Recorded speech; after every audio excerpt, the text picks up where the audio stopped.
Rufus cooking house থেকে সবাইকে welcome জানাচ্ছি। চলে আসছি একটি মজার রেসিপি নিয়ে।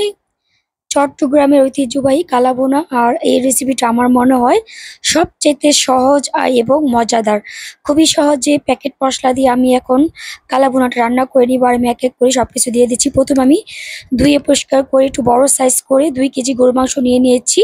তারপর দিয়ে দিচ্ছি প্যাকেট মশলা সবটুকু মশলা। আরেকটা প্যাকেট আছে, ওটা আমি লাস্টে দেবো। তারপর দিয়ে দিচ্ছি পেঁয়াজ কুচি। আর সবচেয়ে মজার বিষয় হচ্ছে এটা সরিষার তেল দিয়ে রান্না করতে হয়। এটা সরিষার তেল দিয়ে রান্না করলে ভীষণ মজা হয়।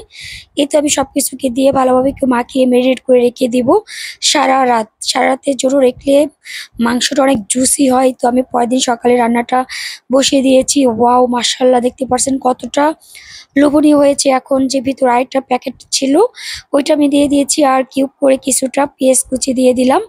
এখন সব কিছুকে ভালোভাবে উল্টে পাল্টে নেড়ে মিশিয়ে নিচ্ছি।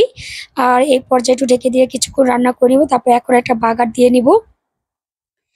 দিয়ে দিচ্ছি পেঁয়াজ কুচি। আর এই দিকে মাংসটাকে আমি সুন্দর করে একটু কষিয়ে নিচ্ছি। আর যতটা পরিমাণে কষানো হবে ততটাই টেস্ট হবে।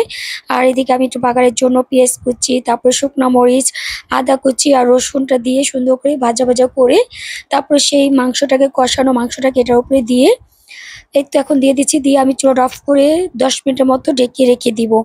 এই তো 10 মিনিট পর চলে আসলাম। এখন চুলাটাকে ধরিয়ে আমি এটাকে আস্তে আস্তে করে অল্প জালে আমি খুব সুন্দর করে ভাজা ভাজা করে রান্না করে নিব। আপনি যতটা ভাজা ভাজা করে মশলাটাকে গ্রেভিটাকে শুকিয়ে নেবেন ততটা টেস্ট হবে। আর রংটাও আস্তে আস্তে চেঞ্জ হবে, দেখতে পাচ্ছেন। আর তো এখন আমি আবার কিছুটা পেঁয়াজের ফালি দিয়ে দিলাম। কালারটা জাস্ট ওয়াও, খুবই লোভনীয় আর খুবই মজা হয়েছিল। যতটা ভাজা ভাজা করবেন ততটাই কালার সুন্দর হবে। এই তো খুবই মজা হয়েছিল, আলহামদুলিল্লাহ।